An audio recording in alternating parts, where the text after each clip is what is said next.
Assalamualaikum everybody, this is me Quratul N and you are watching Pakistani Mom Abroad. Hope you all are doing well and welcome back to my YouTube channel.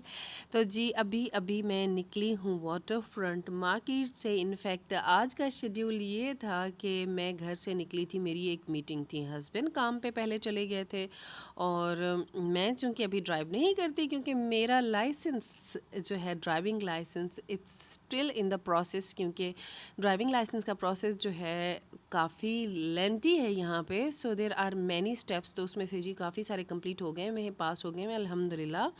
तो एक दो steps रहते हैं इंशाल्लाह उसके बाद मेरा अपना ड्राइविंग लाइसेंस आ जाएगा। तो फिर जी मेरी मॉर्निंग में मीटिंग थी एक क्लाइंट के साथ प्रॉपर्टी के हवाले से, तो फिर मैं घर से टैक्सी लेके निकली और आपको पता है यहाँ टैक्सी बहुत महंगी है, तो जिसकी वजह से जी मेरा अच्छा खासा किराया लग गया। साथ साथ वो दुख तो था, फिर मैंने कहा जी कोई बात नहीं, क्लाइंट तक पहुँचने के लिए टैक्सी का किराया जो है कोई बात नहीं, क्योंकि उधर से भी तो अर्न करना है ना। तो खैर मैंने वो मीटिंग अटेंड की और उसके बाद जी मैं वाटर फ्रंट मार्केट में चली गई। वाटर फ्रंट या फ़िश मार्केट वो मार्केट है जो कि मीट एंड फ़िश की मार्केट है और हस्बैंड वहाँ पे थे। खैर फिर उनके साथ मैं एक दूसरी मीटिंग अटेंड करने के लिए गई, क्योंकि इस दफ़ा अब मैं मूड में नहीं थी कि मैं और टैक्सी का किराया भरूं। मेरे पास जो आरटीए की बस है या ट्रेन है, मेट्रो ट्रेन का कार्ड तो है, लेकिन मैंने जी जल्दी में थी और घर से थोड़ा लेट निकली थी, तो फिर मैंने कहा नहीं बाद में उसको यूज़ करते हैं, टैक्सी इज़ फ़ाइन, क्योंकि टैक्सी ने मुझे टाइम पे पहुंचा दिया। अभी जी हम लोग जा रहे हैं दमाग के ऑफिस। दमाग में वहाँ पे जी मेरे एक क्लाइंट आ रहे हैं, तो जी उनके साथ हमारा फाइनल मीटअप है। उन्होंने प्रॉपर्टी ली है 2 बेडरूम का अपार्टमेंट। तो जी यहाँ पे अगर आपने अभी तक पाकिस्तानी मोम अब्रॉड को लाइक और सब्सक्राइब नहीं किया है तो चैनल को लाइक करें, सब्सक्राइब करें और बेल आइकन को प्रेस कीजिएगा। ये जो सामने आपको टावर नज़र आ रहा है डी, दैट इज़ दमाग की बिल्डिंग, हम उधर ही जा रहे हैं। और जी इस टाइम यहाँ पे काफ़ी रश है क्योंकि दिस इज़ डाउनटाउन, और डाउनटाउन जो होता है वो किसी भी सिटी का हब होता है। यहाँ पे ऑलमोस्ट सारी कमर्शियल हाई राइज बिल्डिंग्स हैं, जिसकी वजह से लोग ऑफिस से ऑफ का टाइम है, छुट्टी है, सब वापस जा रहे हैं और रश लगा हुआ। आप में से काफ़ी सारे लोग मुझे आके बोलते हैं कि जी मैं आप लोगों को बताऊं कि यहाँ पे प्रॉपर्टी के काम को कैसे ज्वाइन कर सकते हैं और क्या आपके पास एक्सपीरियंस होना चाहिए और उसके अलावा कौन कौन से डॉक्यूमेंट्स ज़रूरत हैं और क्या सैलरी होती है प्रॉपर्टी के काम में या फिर कमीशन होता है। एक तो सबसे पहले मैं आपको एक बात बताती हूँ कि जी दुबई के अंदर प्रॉपर्टी का काम इज़ अमेजिंग, बहुत ज़बरदस्त काम है। और मज़े की बात एक और भी है कि ये जस्ट मेल्स के लिए नहीं है। जैसे कि अगर मैं पाकिस्तान की बात करूँ तो पाकिस्तान में हमें 90% मर्द हजरात नज़र आते हैं प्रॉपर्टी के काम में एंड रियल स्टेट के काम में। हम सोच भी नहीं सकते लाइक कोई लड़की वहाँ पे ज्वाइन करेगी। इवन मैं भी नहीं सोच सकती कि मैं पाकिस्तान में जाके तो प्रॉपर्टी का काम, रियल स्टेट का काम करूँगी। लेकिन दुबई के अंदर एक ट्रेंड है यहाँ पे जी, आपको वेल एजुकेटेड बड़ी प्यारी प्यारी लड़कियाँ नज़र आती हैं रियल स्टेट के काम में, और वहाँ से इनको देख के मुझे भी मोटिवेशन मिली कि अगर ये कर रही हैं देन व्हाई नॉट मी। मैं पहले भी अपने कुछ व्लॉग्स में बता चुकी हूँ कि अगर आप ज्वाइन करना चाहते हैं दुबई में प्रॉपर्टी के काम को, तो जी अगर आपके पास प्रीवियस एक्सपीरियंस है तो दैट्स वेरी गुड, क्योंकि जब आप किसी भी काम में एक्सपीरियंस लेके आते हैं तो आपको पता होता है कि यहाँ काम करना कैसे है। और आपको पता है ये दुबई जो है इट्स इंटरनेशनल मार्केट, अगर आप इसमें डायरेक्ट आके बैठ जाएंगे तो फिर आपको थोड़ी सी प्रॉब्लम होगी चीज़ों को अंडरस्टैंड करने में। तो इस वजह से previous experience is very important, specially for boys. जो लोग वहाँ पे प्रॉपर्टी का काम कर रहे हैं पाकिस्तान, इंडिया में या कहीं पे भी, अगर वो इधर आएंगे तो यहाँ पे उनके लिए अंडरस्टैंड करना थोड़ा सा इजी हो जाएगा चीज़ों को, क्योंकि सेल कैसे बनानी है, क्लाइंट से कैसे बात करनी है और बुकिंग कैसे करवानी है। तो ये चीज़ें आपको पता है कि फ़र्स्ट टाइम अगर आप फ्रेश ज्वाइन करेंगे, और वैसे नॉर्मली आपको ज़्यादातर लोग यहाँ पे इस तरह अच्छी बड़ी कंपनीज जॉब देंगी भी नहीं। यहाँ पे जितने भी बड़े डेवलपर हैं जैसे दमाक है, इमार है, मिरास है, तो इनका एक क्राइटेरिया है पूरा अपनी टीम को हायर करने का। सबसे पहले आपने जिस बात को याद रखना है वो यही है कि जी आपके पास एक तो एक्सपीरियंस होना चाहिए, एक्सपीरियंस लेटर होना चाहिए डॉक्यूमेंट्स में, और आपका पासपोर्ट, वीज़ा वगैरह ये चीज़ें होंगी, आपकी आईडी होगी।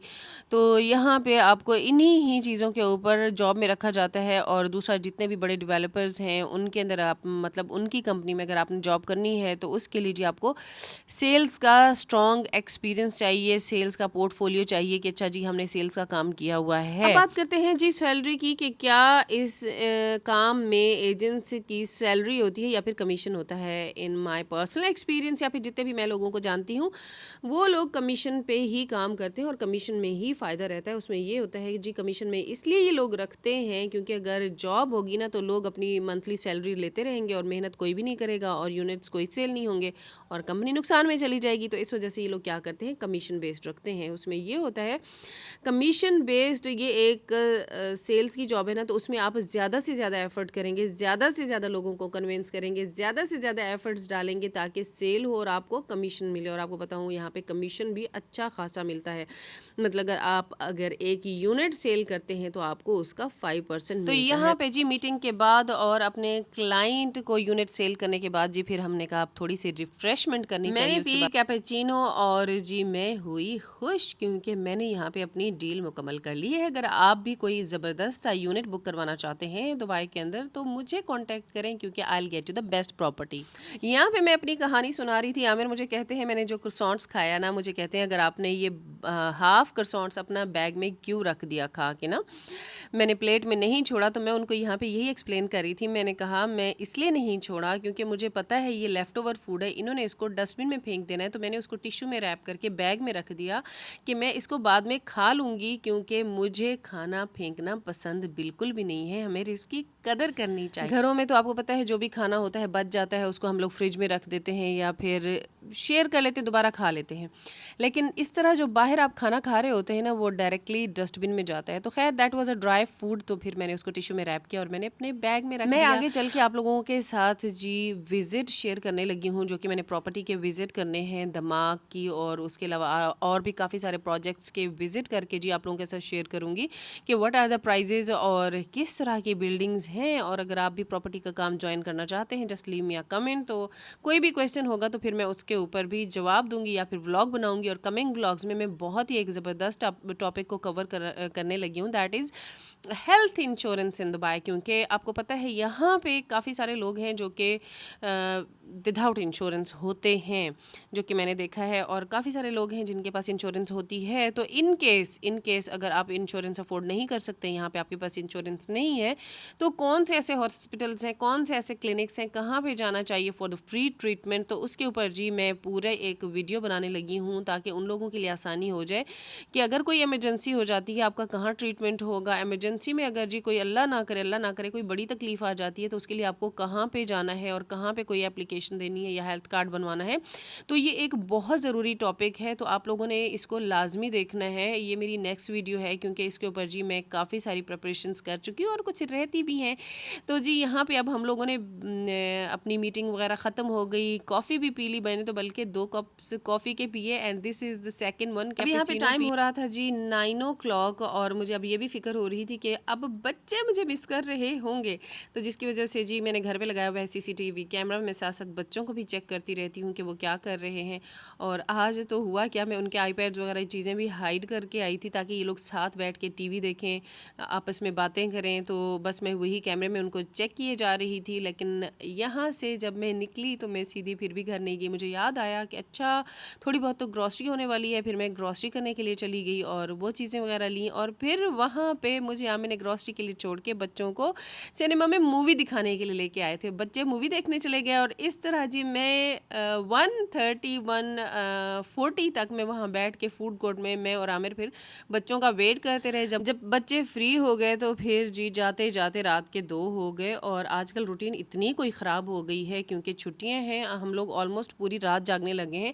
2 बजे फिर जी हम घर रवाना हुए और जब घर आए तो बच्चा पार्टी तो ऐसे माशाल्लाह माशाल्लाह हशाश बशाश थे जैसे मतलब कोई एक्टिविटी ही नहीं करके। लेकिन मैं बहुत थक चुकी थी, लेकिन मैं फिर भी आई, मुझे अपनी करनी थी स्क्रिप्ट राइटिंग, क्योंकि मुझे करनी थी आप लोगों के साथ बहुत सारी चीज़ें शेयर। तो जी यहाँ पे अगेन कहूँगी पाकिस्तानी मॉम अब्रॉड को लाइक करें, सब्सक्राइब करें और बेल आइकन को प्रेस कीजिएगा। And if you have any question तो जी आप मुझे कर सकते हैं इंस्टाग्राम में मैसेज या फिर इधर कमेंट कर सकते हैं, और आप मुझे इंस्टाग्राम पे फॉलो भी करें। तो यहाँ पे जी आ गया है अपना वक्त जाने का और ये है हमारा प्यारा सा दुबई। एंड करती हूँ आज का व्लॉग में यहाँ पे, और मिलते हैं एक नए व्लॉग में। तब तक के लिए अल्लाह हाफिज़, thanks for watching, bye bye.